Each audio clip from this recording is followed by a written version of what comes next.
ชีวิตល្អមិនមកពីសម្បត្តិប៉ុន្តែពីការខិតខំខ្លួនឯងនៅក្នុងសង្គមដែលមានភាពខុសគ្នាដល់គ្នាយ៉ាងច្រើនអ្នកខ្លះកើតមកក្នុងគ្រួសារដែលមានទ្រព្យសម្បត្តិចំណែកអ្នកខ្លះកើតមកក្នុងគ្រួសាររកស៊ុយប៉ុន្តែអ្វីដែលបង្កើតជីវិតល្អសម្រាប់មនុស្សម្នាក់មិនមែនសម្រាប់សម្បត្តិនោះ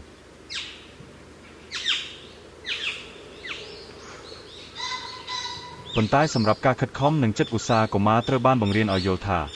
ការដែលគេមានអនាគតរុងរឿងគឺកើតចេញពីការប្រឹងប្រែងរៀនសូត្រធ្វើការល្អនិងមិនបោះបង់សូម្បីតែគ្មានអ្វីសម្បត្តិជាប់ខ្លួនក៏អាចក្លាយជាមនុស្សមានតម្លៃនិងជោគជ័យបានដែរបើចិត្តមិនឈប់ខិតខំដូចនេះក៏ដូចជាក្នុងអប់រំបើកផ្លូវជីវិតដោយខ្លួនឯងធ្វើឲ្យយើងក្លាយជាបុគ្គលគួរសរសើរមិនមែនដោយសំណាងទេប៉ុន្តែដោយចិត្តព្យាយាមនិងគុណធម៌ក្នុងសង្គមមនុស្សមានមនុស្សជាច្រើនដែលកើតមកជាមួយសម្បត្តិទ្រព្យចំណែកមនុស្សមួយចំនួនទៀតត្រូវប៉ុនប៉ងរស់នៅដោយការខិតខំរៀនសូត្រសម្រាប់គ្រូបង្រៀននិងមាតាបតាសូមលើកយករឿងដូចនេះដើម្បីជាគំរូបណ្ដុះបណ្ដាលកុមារបង្រៀនឲ្យពួកគេយល់ថាជោគជ័យមិនមកដោយសំណាងប៉ុន្តែដោយការប្រឹងប្រែងរបស់ខ្លួនឯង